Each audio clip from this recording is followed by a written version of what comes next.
Hey, got an email a couple of weeks ago from a client when I was checking in about what people needed. And the email reads, I'm having a terrible time focusing while my kids are home with this mess that's going on right now. And you know, the mess that's been going on for the last year. And, and she was saying, I'm a mom and I get distracted and I'm having a hard time building my business. And I thought about that for a minute and I thought, yeah, that is really a big deal for many of us, right? Anybody else can identify? And I got to thinking about it and I think, how do I deal with that? And one of the things that's like a primary tool and I suggested this to her, is something I use called an 11-minute rule. And, if you've heard about this before and you've heard me talk about this before, this is your reminder to go use it because we forget about it. It's a piece of mindset for you. It's a piece of something you can pull out of your tool bag that'll get you back on track and feeling good about moving forward. It's also something you can do when you don't have much time and there's lots of distractions, and it'll help you focus for a little period of time. So the 11-minute rule is exactly what it says. You focus on some activity for 11 minutes. I mean, you honestly just set a timer and you go and work on whatever that activity is. And so for instance, I'm getting ready to publish a book and it's not about this topic. Maybe I will do a book about this topic, but the book I wrote in 11-minute increments. Many of you know that I'm in the middle of a big coaching program that is going bigger and bigger, and I am scaling, and I don't have a lot of time for sitting days and days and days. Plus I'm a mom, plus my kids home, and all of that stuff, single mom, all of that. So managing all of this for me is a challenge too. I can totally completely identify. In fact, that's, why I do the work I do. I want to make things easier for you.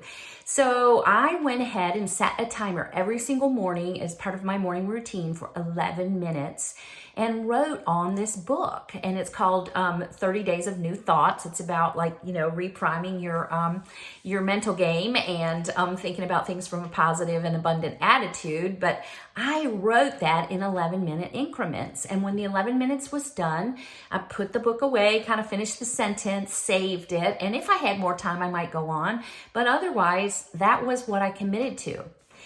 And you think about this in the long term. First of all, think about it in the short term. 11 minutes a day is so doable. I don't know anybody who can't find 11 minutes. And you ask me, why is it 11 minutes? Well, there's a neurologic component to it. It kind of hits a Control-Alt-Delete with your excuses and all of that. And for some reason, 10 minutes is like, oh, I don't have 10 minutes. But if you go a little bit over and say 11, it's such a different story and a different concept. You go, oh, I can do that. There's a neurologic component to it. And there's also a lot of research behind this. And if you get going on something, guess what tends to happen? You continue on. Now, do you have to? No. That's the other part of it. You've taken the pressure off of getting all panicked and overwhelmed and, oh my God, I don't have time. All of this 11-minute statement takes that into a new realm of very doable mindset. Doable, it's achievable, and you have permission. You have permission to stop and, pick it up the next day. You can develop an entire business while taking care of your family, while taking care of, whatever else comes your way during this time, while driving, carpool or not, or, whatever you're doing. You can develop an entire business in 11 minutes a day because, as I was getting ready to say, the long-term view of this is go do the math.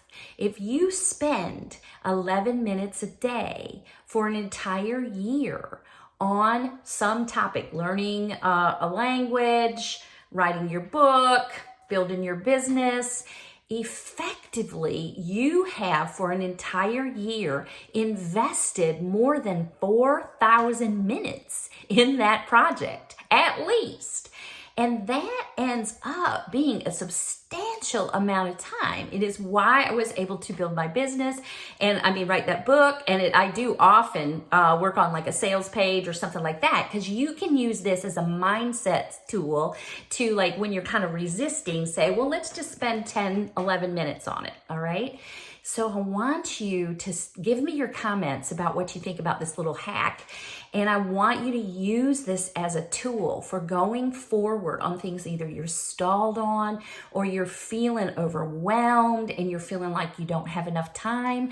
Grab that 11 minutes and just take that and give yourself permission to stop and go do something else if you want to and don't have time at the end of 11 minutes, and let me know how that solves these problems. I know it will. I use it all the time for myself and in coaching. I'm Paula Bohland, and I have a coaching company called Paulabcoaching, and I hope you will tune into more of this. Go ahead and like and subscribe at this channel, my YouTube channel, and follow me on all the other channels, Paulabcoaching. You can also follow my personal page, which is Paula L. Bohland. Wishing you the best. Go live your life joyfully, even if you got to take it at 11 minutes at a time. We'll talk to you soon.